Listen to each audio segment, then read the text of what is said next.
अगर इस देश की जांच एजेंसियां नरेंद्र मोदी जी के इशारे पर जांच करेंगी तो आप मुझे बताइए कि उस पर चर्चा अगर विधानसभा में, सदन में और राज्यसभा लोकसभा में नहीं होगा तो कहां होगा। 6 लोग अब तक लिखकर दे चुके हैं न्यायालय में। उसका भी सच मैंने उजागर किया था कि भाई हमसे दबाव बनाकर जबरन बयान लिया गया और मुझे प्रिविलेज कमेटी का नोटिस मिला है। मैं वहां सारे साक्ष्य दे रहा हूं। ईडी किस तरीके से मिसयूज करती है अपने पावर का। सभी पत्रकार बंधुओं को नमस्कार। दिल्ली की जनता ने अरविंद केजरीवाल जी के दिल्ली सरकार के कामों को देखते हुए एमसीडी के चुनाव में एक बड़े सपने और उम्मीद के साथ दिल्ली को एक साफ सुथरा शहर बनाने की उम्मीद के साथ, जन आकांक्षाओं को पूरा करने की उम्मीद के साथ केजरीवाल जी को एमसीडी में भारी समर्थन के साथ जिताया। आम आदमी पार्टी को भारी समर्थन के साथ जिताया। और आपने देखा होगा कि किस तरीके से तमाम जद्दोजहद के बाद, तमाम कोशिशों के बाद भी भारतीय जनता पार्टी अपने साजिशों में, अपने प्रयासों में सफल नहीं हो पाई जो मेयर के चुनाव में करना चाहती थी। और डॉक्टर सेली ओबराय जी, हमारे साथी आले मोहम्मद इकबाल साहब, इन दोनों ने मेयर का चुनाव जीता, अच्छे मतों से जीता, अच्छे ढंग से काम किया जितना भी समय इन लोगों को मिला।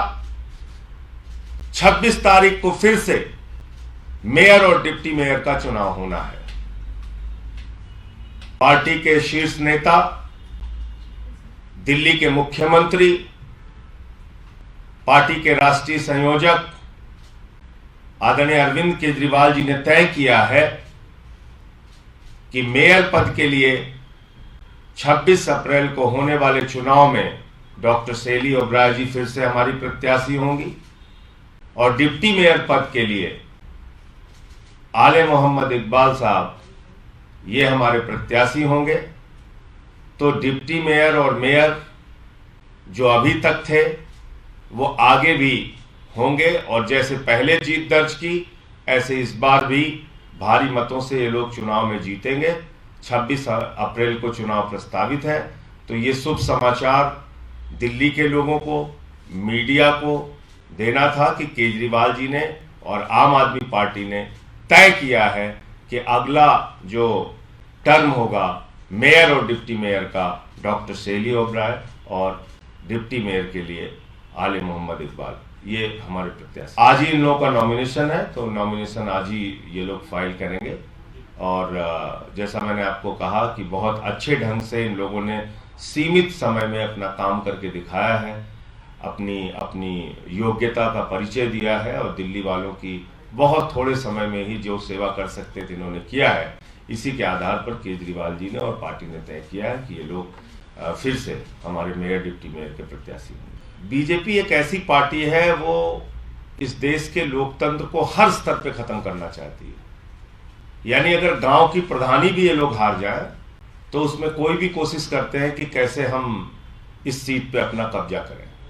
तो एमसीडी में दिल्ली की जनता ने हरा दिया। वो चीज उनको बर्दाश्त नहीं हो रही थी। 15 साल तक लगातार उनकी लूट चली यहां पे।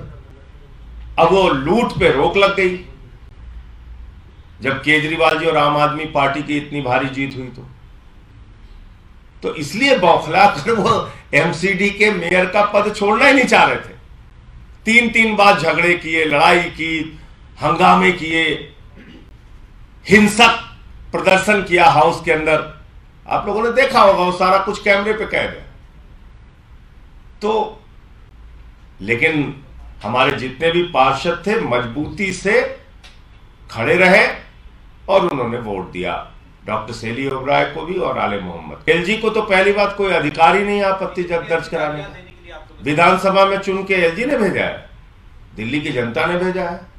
विधानसभा का सत्र कब बुलाना है, नहीं बुलाना है, ये एलजी तय करेगा। ये विधानसभा अध्यक्ष तय करते हैं। पहले भी विधानसभा का सत्र जब चाहा बुलाया गया है, बुलाया गया। कैबिनेट के मंजूरी के बाद सत्र बुलाया जा रहा है। कि ऐसा है कि अगर इस देश की जांच एजेंसियां सरकारों को गिराने के लिए काम करेंगी तो उसकी चर्चा विधानसभा और लोकसभा में नहीं होगी तो कहां होगी? अगर इस देश की जांच एजेंसियां नरेंद्र मोदी जी के इशारे पर जांच करेंगी तो आप मुझे बताइए कि उस पर चर्चा अगर विधानसभा में, सदन में और राज्यसभा लोकसभा में नहीं होगा तो कहां होगा? ईडी के बारे में मैंने बताया तो आपको डिटेल। ईडी ने कहा 14 फोन मनीष सिसोदिया ने तोड़ दिए, डिस्ट्रॉय कर दिए, और उसी के आधार पर माननीय न्यायालय ने मनीष सिसोदिया की जमानत याचिका रद्द कर दी। इतना बड़ा झूठ ईडी बोल रही है, इतना बड़ा झूठ। अब बताइए इसकी चर्चा होनी चाहिए नहीं होनी चाहिए?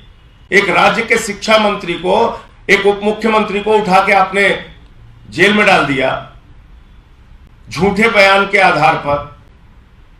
6 लोग अब तक लिखकर दे चुके हैं न्यायालय में। उसका भी सच मैंने उजागर किया था कि भाई हमसे दबाव बनाकर जबरन बयान लिया गया। इसकी चर्चा विधानसभा में, लोकसभा में, राज्यसभा में नहीं होगी तो कहां होगी? मैंने तो खुद ईडी के मिसयूज का मामला देश के संसद में उठाया, राज्यसभा में उठाया तो बंद कर दो राज्यसभा। एलजी साहब को बोलो जाके राज्यसभा भी बंद करना। मैंने उठाया था ईडी के मिसयूज का मामला। उनके 3000 छापेमारी में 0.5% कन्विक्शन रेट का, और मुझे प्रिविलेज कमेटी का नोटिस मिला है। मैं वहां सारे साक्ष्य दे रहा हूं ईडी किस तरीके से मिसयूज करती है अपने पावर का। जाति जनगणना होनी चाहिए पूरे देश में, सारे विपक्षी पार्टियों की मांग है। बिहार में नीतीश जी और तेजस्वी जी मांग कर रहे हैं, स्टालिन जी तमिलनाडु में मांग कर रहे हैं, जाति जनगणना होनी चाहिए। उससे भाग क्यों रहे हैं लोग? क्योंकि मैं बता रहा हूं ना आपको, मैं तो बार बार इस बात को कहता हूं, ये वो पार्टी है जिसकी मातृ संस्था आरएसएस ने 97 वर्षों में एक भी दलित और पिछड़ा वर्ग का अपना प्रमुख नहीं बनाया। 97 ईयर्स की हिस्ट्री में, 97 वर्षों के इतिहास में एक भी दलित और पिछड़ा आरएसएस का प्रमुख नहीं है।